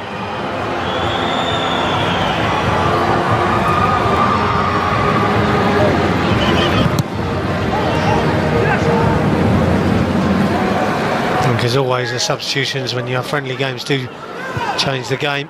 I tend to feel this game's tempo's picked up a little bit more though, Matt, which is a good thing. From subs, you want them to have an impact. We often talk about fresh legs and using the ball quickly. Looks like it's worked for both sides. Kaku's cross. Angelin's touch. Batshuayi couldn't turn it back to him, and Witsel a long way wide with his shot. It's a poor shot in the end, isn't it? But again, better play by Belgium. Good early delivery by Lukaku that maybe could have been better, but they picked up the loose balls. Angelin getting involved as well, which is good. He's been more involved second half than he was first half. The 3/4 mark of this match. Guerreiro on the charge for Portugal. Denayer did well to prevent the corner. Showed a good turn of pace, didn't he, to get back there? At one stage he looked like he was well beat.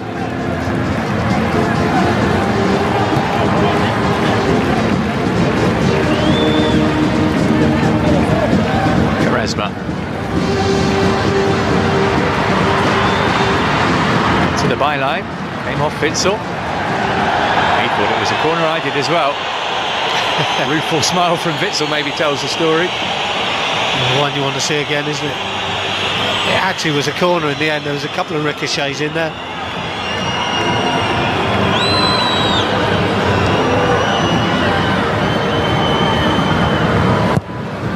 Much improved since half-time. Not looking as though they carry much of a threat. No, of course, taking off Ronaldo and Nani, they look a little bit lightweight, but we've seen them be too effective so far since those changes. And Belgium have got better and better, and of course the goal will give them that extra bit of confidence. No Silva.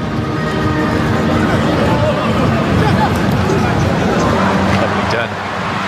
Cedric's cross. It's a shame because they've worked it well, haven't they? It looked like he was going nowhere and they get out of jail free. Good run by Cedric, gets into a great position. It's the first man. Disappointed because he could have put more on the delivery.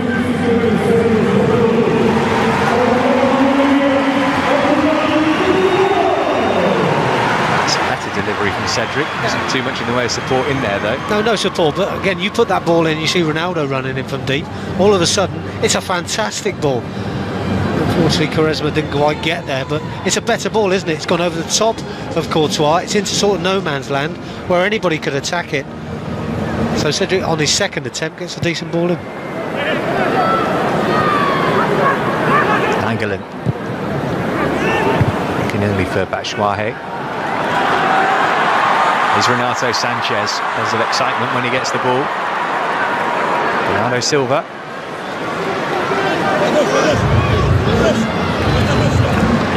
To Lukaku to commit, and he didn't.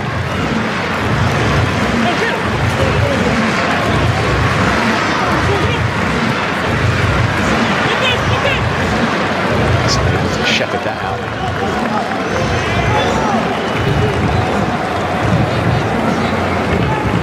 Belgium start their European campaign, Euro campaign I should say, on the 13th of June against Italy in Lyon. That Fernando Santos team begin their European Championship 2016 campaign against Iceland.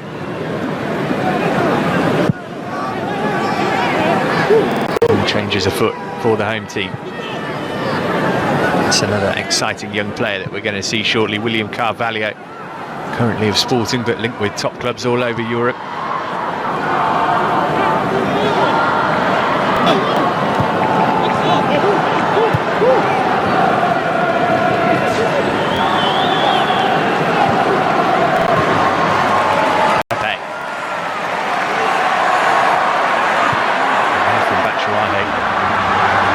Managed to get onto the end of it.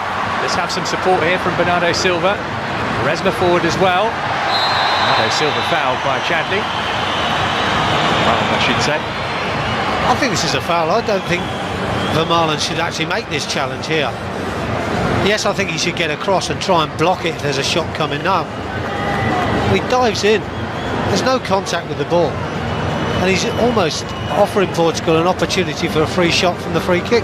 There we see the challenge. It's needless, absolutely needless, no point.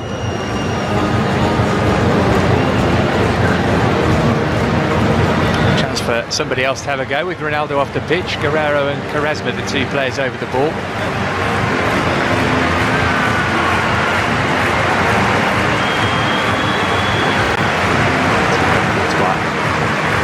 Prepared his wall.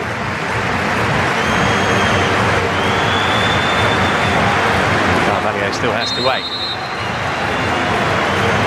It's Guerreiro. The wall and over the bar too. Yeah, decent enough free kick, wasn't it? Not too far away. Had Courtois flying across his goal. Just over the bar. Couldn't quite get the dip he was looking for. Had good pace on it. Couldn't find that top corner.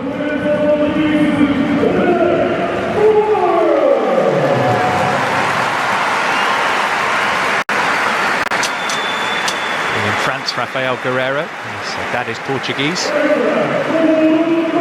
End of the evening for Andre Gomes. Carvalho had a couple of seasons in Belgium on loan at Cercle Bruges, comes on for the 17th cap of his career.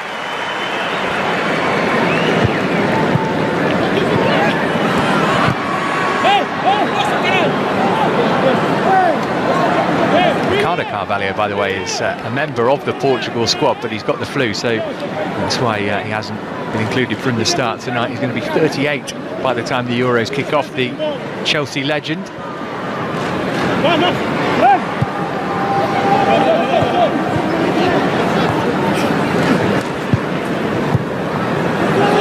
Here's Fellaini.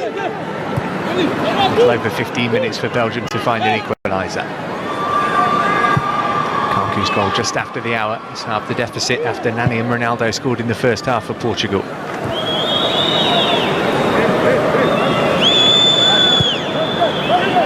I just feel the game's slightly in the balance, isn't it? Either side could go on and score again, you feel. As the changes make it a little bit harder.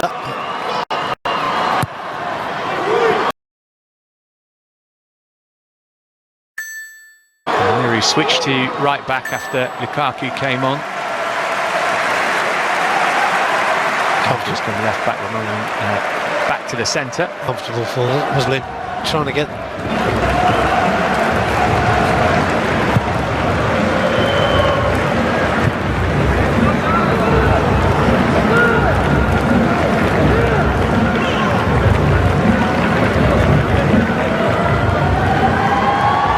Plenty of national team coaches will be crossing their fingers as the domestic campaigns around Europe wind down. Injuries can play such a massive part, of course, for national team managers in their selections. will be crossing their fingers as the domestic campaigns around Europe wind down. Injuries can play such a massive part, of course, for national team managers in their selections. Will be crossing their fingers as the domestic campaigns around Europe wind down. Injuries can play such a massive part for national team managers in their selections. Will be crossing their fingers as the domestic campaigns around Europe wind down. Injuries can play such a massive part for national team managers in their selections. Will be crossing their fingers as the domestic campaigns around Europe wind down. Injuries can play such a massive part for national team managers in their selections. Will be crossing their fingers as the domestic campaigns around Europe wind down. Injuries can play such a massive part for national team managers in their selections. Will be crossing their fingers as the domestic campaigns around Europe wind down. Injuries can play such a massive part for national team managers in their selections. Will be crossing their fingers as the domestic campaigns around Europe wind down. Injuries can play such a massive part for national team managers in their selections. Will be crossing their fingers as the domestic campaigns around Europe wind down. Injuries can play such a massive part for national team managers in their selections. Will be crossing their fingers as the domestic campaigns around Europe wind down. Injuries can play such a massive part for national team managers in their selections. Will be crossing their fingers as the domestic campaigns around Europe wind down. Injuries can play such a part for national team managers in their selections.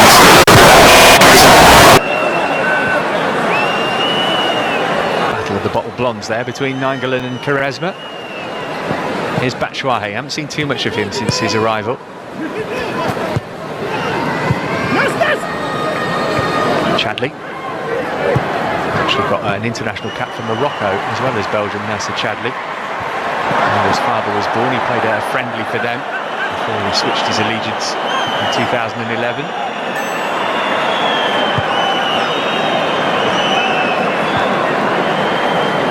Here's Nainggolan. Lukaku up well to win the header. Batshuayi hadn't read it though. Well, to be fair, that's what we talk about Romelu Lukaku. He's got himself into a great position. He's got a runner, he's got a target. Poor header in the end. William Carvalho. And a powerhouse in the middle of that Portugal midfield. It's found Bernardo Silva. There's William again.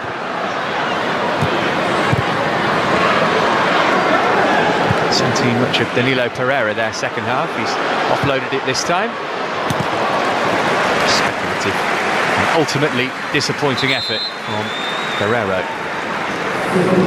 No, you just felt that Portugal again down this right flank had an opportunity to deliver.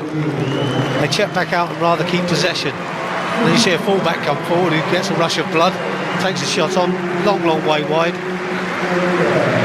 So it's not running really true to form. Dembele on the field now. First time he's played since that friendly I mentioned earlier against France in June. He didn't play in any of the qualifiers, Moussa Dembele, which given what a key component of Spurs team he's been, certainly for large periods of this season, is somewhat surprising. Wasn't expected to take much part in this game because he's been ill for the last few days, but he's got 10 minutes in him.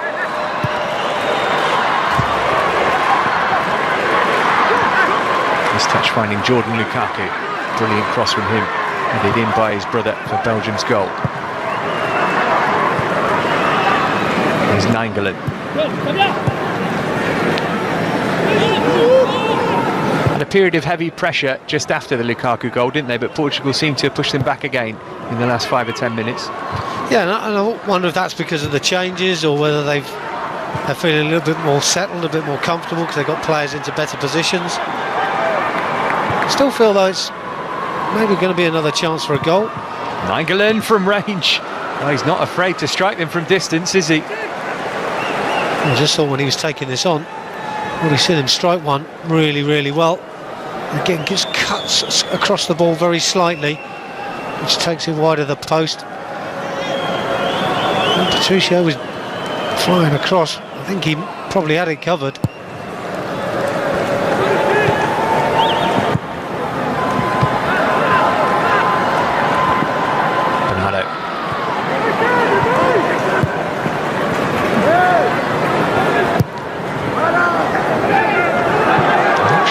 Has actually had a kick since he came on. It's the focal point of the Portugal attack, but he's not the most mobile of number 9s.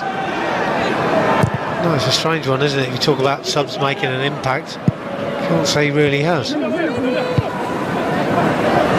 Alluded to it in the first half about the problems they've had with strikers in recent years. You think of the likes of Helder Postiga, Hugo Almeida, even Nuno Gomez. None of them were prolific scorers.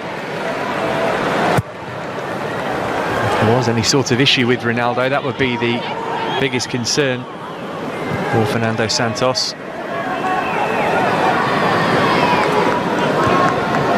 I think his biggest concern will be when Ronaldo finishes playing in a few years' time.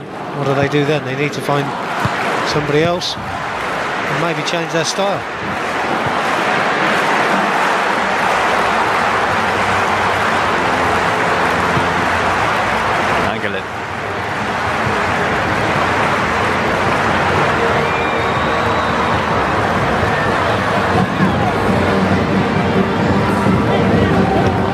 Inside the last 10 minutes, the intensity of the game has dropped somewhat because of the substitutions, but I'm sure there are some out there who are starting to think about their club commitments and matches they've got coming up at the weekend and competitions that they're trying to win for the rest of the season. Well, I'm sure there are at this stage, yeah. I'd be surprised, they take the gas. Portugal, is all important for them just to keep a good shape, they keep good shape, try and keep Belgium at bay, but it's up to Belgium to charge through, and here they go. With Chadli looking for Batshuayi. Time for a corner. It's unlucky. It's a good run by Chadli, isn't it? Change of pace, gets beyond a couple of players, tries to stand the ball up.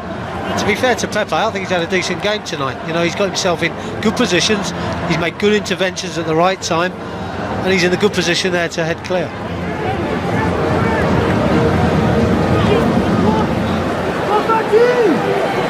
Vastly experienced defender, Pepe. Cap number 70 for him tonight.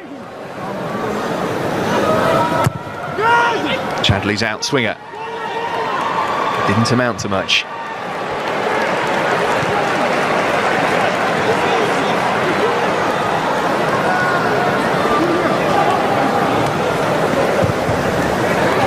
Nainggolan played it straight to Quaresma, who slipped by. Nicely done from Quaresma. There one side, Bernardo Silva desperately trying to stay onside the other. This is he. Great overlap run being made here by Cedric too. Pull back to Quaresma. What a goal that would have been. In the end, he shoveled it horribly wide. Well, he's unlucky in the end because his touch just leaves the ball in between both feet. He doesn't know which one to take the shot with. It's a great attacking play, isn't it? He starts off slipping past Nainggolan. Here we see the overlap. It's a nice little slide rule pass there. He tries to bend it with the outside of his right foot. Probably would have been better with taking it on with his left foot, but his first touch wasn't quite good enough. And the finish was poor.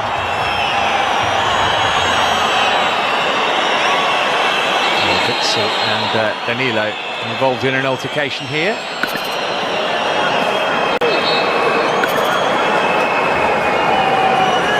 Challenge from the Porto man on the substitute Dembele, which drew the ire of the Belgian captain.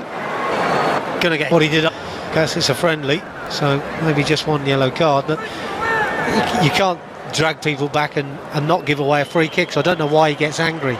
He's obviously given away the free kick. No need to get angry as well.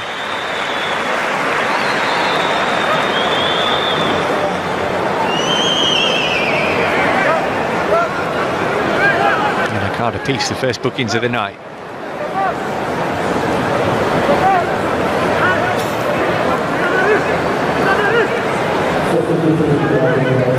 The change coming up for Portugal. There's going to be another Zenit player coming on.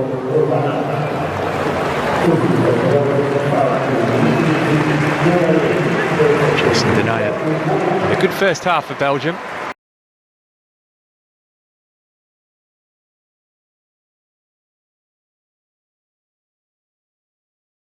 Seen quite as much of him since he switched over to right back. Cedric Boyata comes on to take his place.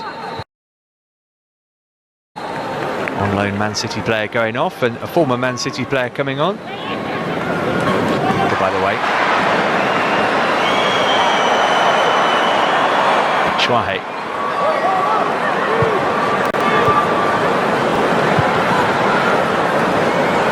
Boyata now at Celtic.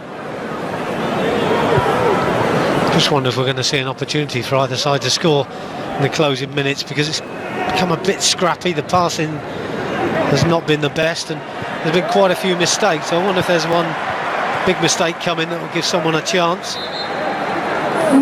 Here is a chance for that latest Portugal substitution to now take place. Danilo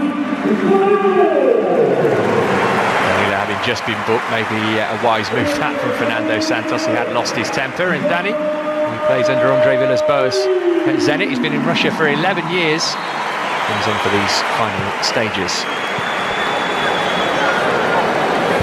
Obviously disappointed to come off Danilo, but you're right, Matt, he did seem to lose his rag a little bit. I think under the circumstances, probably the right decision.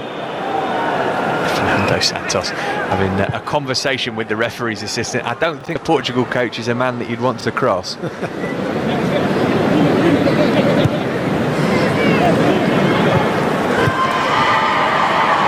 Here's Witsel.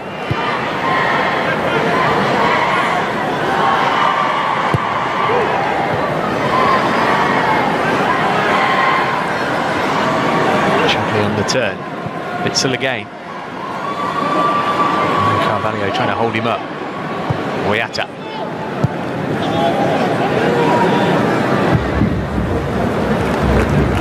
Game seemed to have gone back in a way to the early stages in the first half, where Belgium were in charge of the ball.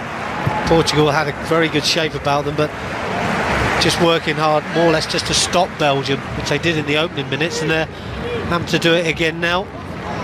The ball given away by Belgium, and it's because they've got a good shape, Portugal, and Belgium having to force the ball in there. But all in all, I think Belgium will be disappointed with the way they've played, although it got better second half. For me, they've played a little bit narrow, and that may be because people like Eden Hazard is not playing, you know, and that type of player does change your game. It's exactly the same as the statistic was in the first half. You can read all sorts into possession statistics. I'm not sure how relevant they are, particularly in a game like this. Belgium have played a lot of square passes. Portugal were more incisive in the first half.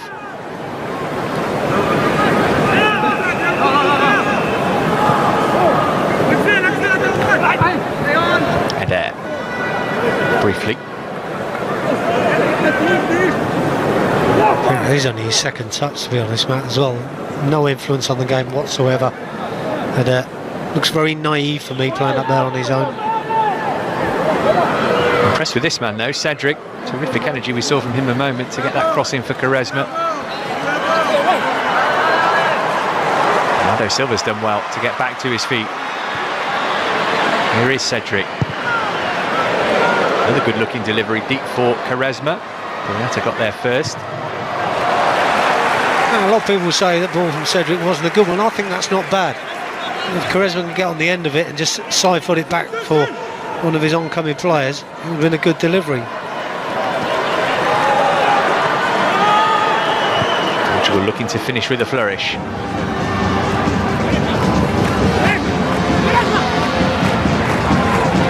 A fine feather in the cap though to knock off the #1 ranked team in the world. Portugal currently 7th in the standings. I guess in a few weeks' time no one will worry about the team that they were facing. They were short of players. It's all about the team. If they go through, they win this one 2-1, they'll be more than happy that, you know, the result will be remembered. 3 minutes of stoppage time, the standard. That's about how many substitutions there have been. Here's Batshuayi. Just trying to do too much after initially doing very, very well on the ball. This is Danny. Quaresma to his left. Header through the middle. Quaresma. Guerrero. Danny wants it. It's a good delivery that time.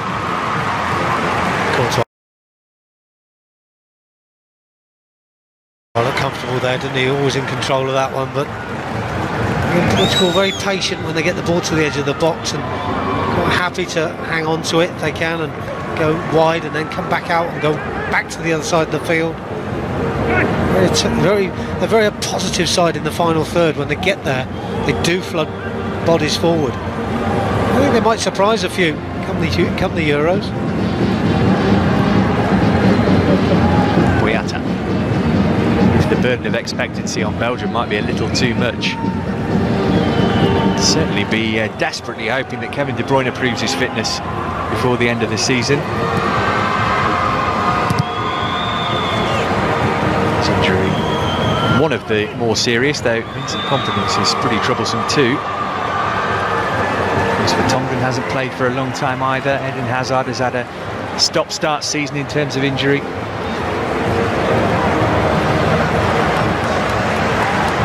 Lots of places up for grabs in the Portugal starting lineup. The general perception is that Rui Patricio, Contrao, who's not playing tonight, Pepe, João Moutinho is also injured, and Ronaldo are guaranteed to start, but the rest of it is up for debate. There's Nainggolan.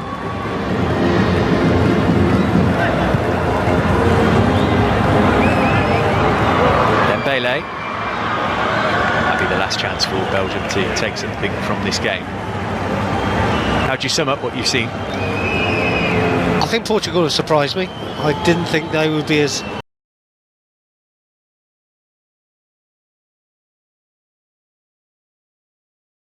effective as they have been going forward. I think they've been excellent in wide areas. Of course, with Ronaldo and Nani up front, always going to be a chance of a goal. So I think they've surprised me. One to sum up a huge difference to the way they play. Whether they've got enough to go on and win it, Belgium, remains to be seen. Now this won't affect them, I don't think, this result. I don't think it will affect them with their confidence or anything like that. And of course they'll have a few more games before the Euros still to play, but you know, on tonight's game it was a really entertaining match to watch. Well, Friday's defeat to Bulgaria here was an embarrassment for Portugal. This has been a reason to be proud. First half goals from Nani.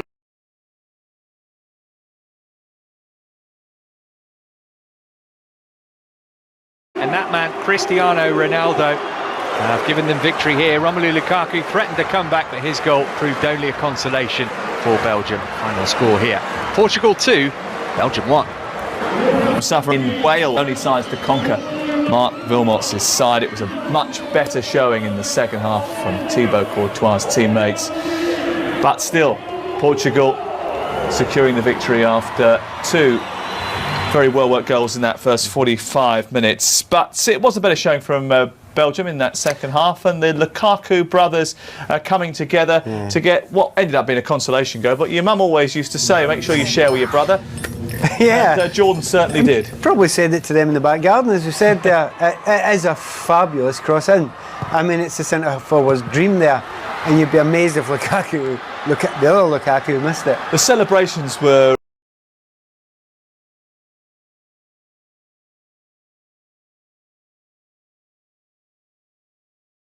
almost as entertaining as the goal itself. Really touching, actually. It's a lovely thing to see as his second appearance for the younger Lukaku, and how happy Romelu is there when he knows that he's happy scored the goal to have made. We talked programme about the important players in the day, and we talked about the strikers on both sides, and it's the oldest one in the book, but it was all about them in the end, wasn't it? It was about Lukaku, it was about Nani, it was about Ronaldo, but there were chances. I mean, there were chances all the way through the second half. You know, I mean, I'd have to say, I don't think Belgium did enough to deserve it. I don't know what you think, Sam, but I didn't think it was enough. the less said about fullback, the better. There. Well, he had a very difficult night, didn't Yes, he? I mean, we had a look at the right backs that could potentially play for Belgium in the European Championship, and he probably isn't going to make the list. I think he was 4th choice before tonight, and I think he's gone down the list since then. So I think it's a bit of a struggle for him. So he wasn't doing well, but you know they had to improve, and they certainly did improve. Oddly enough, I thought they were going a little bit too long in the first half. You know, back to front in the first half. Second half, a little bit less of that. Getting the ball out wide was a recipe for success. I'm slightly biased in that way, but yeah, I would agree with that. This is a decent hit. Nangolan, was it? Smacks it there. Almost as sharp as his haircut. On the other hand, I would say if the keeper doesn't save this, questions are asked.